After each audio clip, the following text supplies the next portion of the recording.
लोकसभा निवडणूक ही देशाच्या प्रश्नावर लढवली जाते। या निवडणुकीत देशातील संरक्षण, नवीन कायदे, पायाभूत सोयीसुविधा, देशात भेडसावणाऱ्या प्रश्नांवर उकल करण्यासाठी निवडणूक लढवली जाते। मात्र हल्ली गल्लीतील प्रश्नाला, येथील समस्यांना राष्ट्रीय मुद्दा बनवून तो देशासाठी प्रश्न जोडून हे प्रश्न किती महत्त्वाचे ते सांगण्याचा प्रयत्न विरोधकांकडून करण्यात आलाय। एरवी जे प्रश्न त्यांनी मांडले ते प्रश्न तेही सोडवू शकले असते। देश, धर्म आणि राष्ट्रीयता ही महत्त्वाची गोष्ट आहे असं म्हणत सत्ताधारी भाजपा मतदारांना आकर्षित करते, तर संविधानाला धक्का लावले जाणार असा अर्थ हाक मारत विरोधक आपल्या समर्थकांना एकत्र आणण्याचा प्रयत्न होतोय। दरम्यान सोलापुरातील विविध सामाजिक संस्थेचे प्रतिनिधी आपला अजेंडा घेऊन या पक्षाला पाठिंबा असा निर्णय देत पत्रकार परिषद घेऊन आपल्याला ज्यांनी रसद पुरवली त्यांना दाखवण्याचा प्रयत्न करताना दिसत आहेत। एकंदरीत गेल्या 15 ते 20 दिवसापासून काँग्रेसचे उमेदवार प्रणिती शिंदे व भाजपचे उमेदवार राम सातपुते यांनी आपापल्या पद्धतीने मतदारांना आकर्षित करण्यासाठी घरोघरी गाठीभेटी, सभा, कॉर्नर सभा, बैठका अंतर्गत वादविवाद मिटवण्यासाठी प्रयत्न करण्यात आले। मंगळवारी सकाळपासून संध्याकाळपर्यंत मतदानासाठी मतदारांची धावपळ होणार आहे। यातून सायंकाळी सुटका झाल्यानंतर तब्बल 27 दिवस निकालाची प्रतीक्षा करावी लागणार आहे। सोलापूर लोकसभा मतदारसंघाचा अभ्यास केल्यास यंदाच्या निवडणुकीत भाजपाचा लीड गेल्या वेळच्या पेक्षा कमी होईल की काँग्रेस सरशी करेल। गेल्या वेळच्या निवडणुकीत भाजपाने गौडगावचे जगद्गुरू डॉक्टर जयसिद्धेश्वर शिवाचार्य महास्वामीजी यांना मैदानात उतरवलं होतं। त्यावेळी साळी, माळी, लिंगायत व इतर समाजांनी त्यांना पाठिंबा दर्शवला होता। यंदा तशी परिस्थिती दिसत नाही। गेल्या वेळी शहर उत्तरचे विधानसभा आमदार विजयकुमार देशमुख यांनी डॉक्टर जयसिद्धेश्वर शिवाचार्य महास्वामीजी यांच्यासाठी सर्व लिंगायत समाज बांधवांना जगद्गुरू यांना मठ, मंदिर म्हणून प्रमुख मानकरी यांना भेटून भाजपाने महाराज कसे निवडून येणं गरजेचं आहे पटवून देऊन त्यांना विजय केला। तदनंतर याच विजयकुमार देशमुख यांनी शहरात त्यांना मुक्तपणे काम करण्यास संधीच न दिल्यानं 5 वर्षात या खासदारांना विकासच करता आला नाही। एकही नगरसेवकाशी संवाद साधू दिला नाही। याचं नुकसान पक्षाला सोसावं लागलं, तो आजपर्यंत सोसावा लागतोय। विरोधक याचाच फायदा उठवत 2 खासदारांनी 10 वर्षात सोलापूरचा काय विकास केला असा सवाल करत याला उत्तर ही येथील शहराध्यक्ष असो व संबंधित माजी खासदार यांना आपण केलेल्या कामाची माहिती देण्यासाठी यांच्याकडे वेळ नाही, हेही तितकंच महत्त्वाचं आहे। आमदार विजयकुमार देशमुख यांच्या स्वहितामुळेच लोकसभेच्या खासदारकीची जागा धोक्यात आली असं म्हटल्याच वावगं ठरू नये। कारण गेल्या वेळी ज्या पद्धतीने त्यांनी शहरासह जिल्ह्यातील मतदारसंघात मोठ्या प्रमाणात फिल्डिंग लावली होती, योग्य नियोजन व सुसूत्रता यामुळे विजय संपादन मिळवला होता।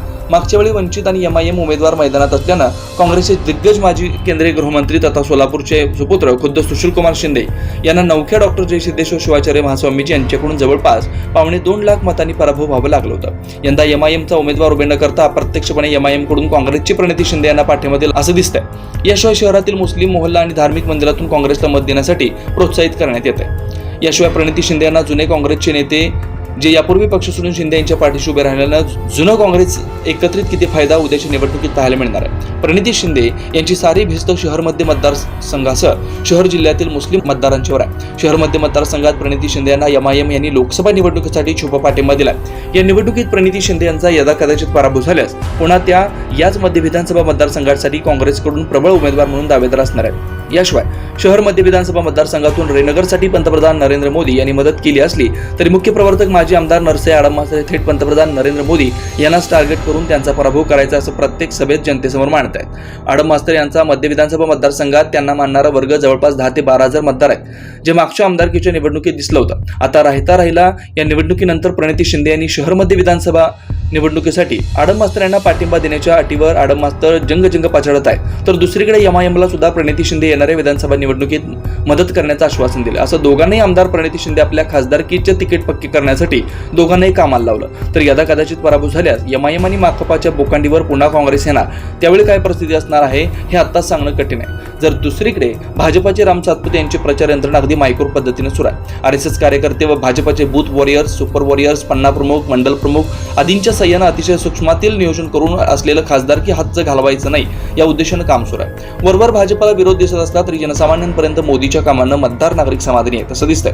यात आणखी भर म्हणजे युवा मतदार प्रणितीला मानणारे असले तरी ते हिंदुत्वावर प्रभावित आहे। शिवाय हिंदुत्वाचा मुद्दा त्यांच्या घरात मन करून बसलाय। मुस्लिम एक होऊन मतदान करतायत तर आपणही एकत्र होऊन ही भावना जागृत झाल्याने ही निवडणूक खऱ्या अर्थानं चुरशीची बनली आहे। गेल्या 2 दिवसापूर्वी सिद्धेश्वर साखर कारखान्याचे मार्गदर्शक धर्मराज काडादी यांनी साखर कारखाना परिसरात एक बैठक घेऊन सिद्धेश्वर चिमणी पाडकामात भाजपा सरकारच दोषी असल्याचा आरोप करत कारखान्याला अडचणीत आणण्यासाठी भाजपा सरकारने प्रयत्न केला असा आरोप करीत प्रणिती शिंदे यांना मतदान करण्याचं आवाहन केलं।